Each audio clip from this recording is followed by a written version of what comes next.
Ghost Maps is recorded on Audio-Technica mics. Ghost Maps, Entry 26, Changi, Singapore. Mark, an assistant director for close to 15 years, laughs when I ask him if his job is as glamorous as people seem to think it is. Ugh, maybe in Hollywood, he snorts derisively. But come on lah, this is Singapore. I think that coffee shop uncle over there has a more glam job than me. The coffee shop in question, at which we're sitting, is in Toa Payoh, just across the street from Mark's flat. He's on his 4th cigarette since we got here, and he hasn't even ordered his drink yet. I call the aforementioned uncle over and order a kopi. Mark orders a bottle of beer for himself. It's only 4 in the afternoon. "1 Carlsberg," he tells the clearly impatient elderly man in a white singlet, brown shorts, and flimsy flip-flops. No wait, uncle. Sorry, Tiger. After all, we're telling Singaporean ghost stories today. I chuckle and nod as I join Mark for a smoke. His 5th and my 1st in quite some time. It's not so much that I'm craving the cigarette. However, I suspect that having one with him will make him more comfortable about sharing his experiences. All that bravado anyone can see is just his way of dealing with nerves. He goes on and on at first, speaking in broad strokes about some of his encounters from all around Singapore, of which there were many. 1 or 2 sounded somewhat genuine. Most seem a little exaggerated. But then, he brushes over something about filming in Changi a little too casually. So I ask him about that, and I can see his bravado fall away. Just for a second. "That one now?" he asks, wincing a little. I nod. Encouragingly, he lets out just the slightest sigh, then fills half his mug with ice and the rest with tiger beer.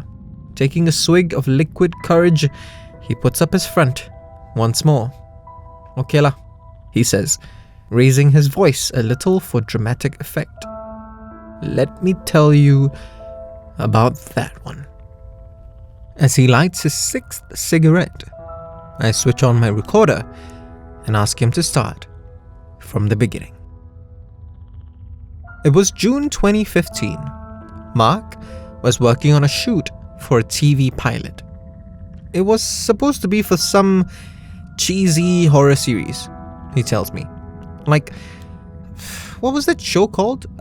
Incredible Tales? Yeah, that's it. Like Incredible Tales, but just way worse.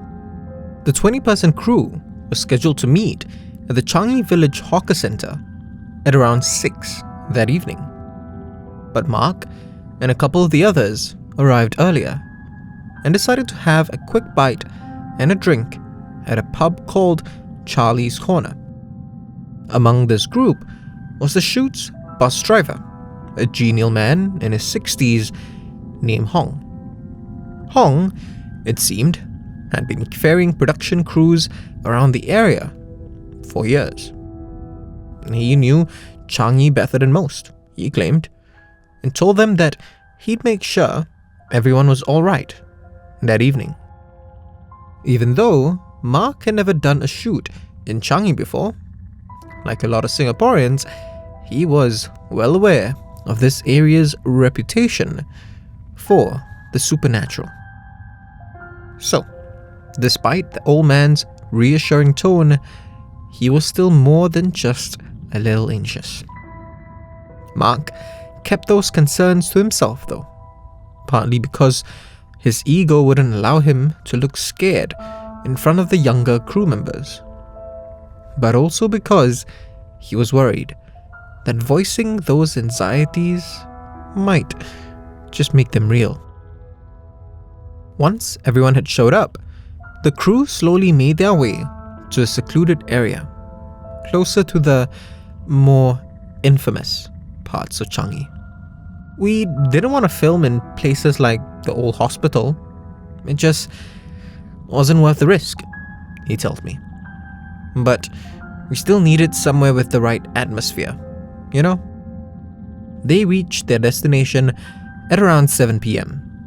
A long-abandoned 2-story bungalow in a poorly lit, slightly more forested area, away from the lively hustle and bustle of your typical Changi village evening.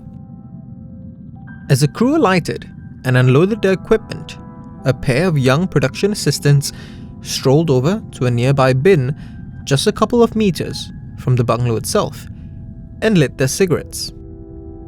Hong, genial as always, waved the PAs back towards the bus. "No smoke there," he said. The PAs mockingly waved back to him and continued smoking anyway, until one of the actors, a guy around their age named Suresh, stepped in and yelled at them. Mark was busy unloading some equipment, but caught snippets of what the actor had said. "Don't play around this area. You don't know what's watching." Mark smiled to himself, happy that someone had put them in their place. The PAs, however, were clearly not happy, but stepped away from the bin nonetheless. The unloading and prep continued, but as was usually the case with most shoots, delays, mishaps, and bad luck meant that even as it closed in on 10 p.m., things were still progressing slowly. To make better use of their time, the director asked Mark and one of the cameramen, a guy in his 20s named Leslie, to get some establishing shots from around the bungalow, while he briefed Suresh and a couple of the other actors on the script. The task proved unnervingly easy for Mark and Leslie. The bungalow's exterior looked like it had been neglected for at least a decade. Grass grew wildly all around. Its walls were green with moss, and the area just generally gave off a foreboding vibe. While they were around the back, Mark noticed a small black cat had started following them. Not a fan of animals, he tried to shoo it away. But the cat wouldn't be deterred.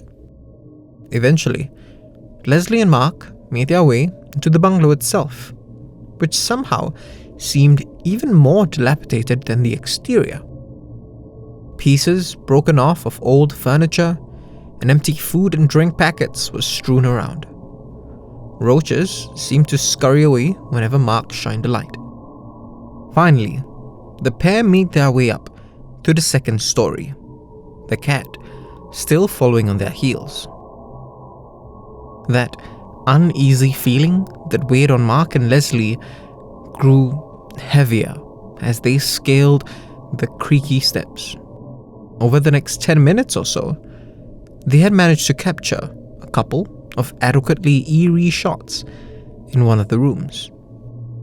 They were about to head back down when on their last shot, Mark and Leslie both saw something dart past in front of them through the camera's screen. Mark's first instinct was that it was the cat, but the animal was still by his feet, and it was terrified. Its hackles raised, it hissed at the corner of the room that seemed empty. While trying to make out what the cat was threatened by, Mark was stunned by the sound of Leslie shrieking and jumping in fright. "Did you see that?" the cameraman yelled. Mark spun around, trying to catch a glimpse of whatever it was, but it was only when he stood still. However, could he see it? Not clearly, but clear enough. From the corners of their eyes, both men saw what Mark could only describe as a shadow of a woman, moving quickly out of view. Accompanying the shadow was an incoherent whispering, almost like a chant. But most overpowering of all was a sickeningly sweet smell, a sweetness so strong, so all-encompassing, that it made both men feel ill. Mark and Leslie stood in the middle of the room, seemingly trapped by that scent. And the sound of Hong's voice suddenly broke the spell they were under. "Quick!" he yelled. "Stay here." Both men shook their stupor off and rushed back down the stairs with Hong. Mark tells me that Hong, the genial old man, was furious with the director. He didn't say any prayers or burn any offerings, Mark says. Can you believe it? Any director worth their salt knows that this kind of thing is standard for shoots and a must when you're doing horror. He says that after him and Leslie had told the director what had happened, the director asked if Hong could lead them in a prayer. The old man, of course, agreed, and the entire crew stood outside the bungalow, looking on solemnly as Hong asked for any spirits that were around to leave them be and let them finish their job and go home safely. I asked Mark if that helped, or if it was too little too late by that point. Lighting another cigarette, he gives me a weak smile and looks like he's about to say something, but before he can answer, my second interviewee for the night joins us. "Hi there," he says, greeting me after patting Mark warmly on the back. "My name's Suresh." If you want to discover more of Southeast Asia's other side, subscribe now and follow us on social media at We Are HANTU. You can also buy official merchandise on Redbubble and be one of our supporters on Patreon, like Stanley.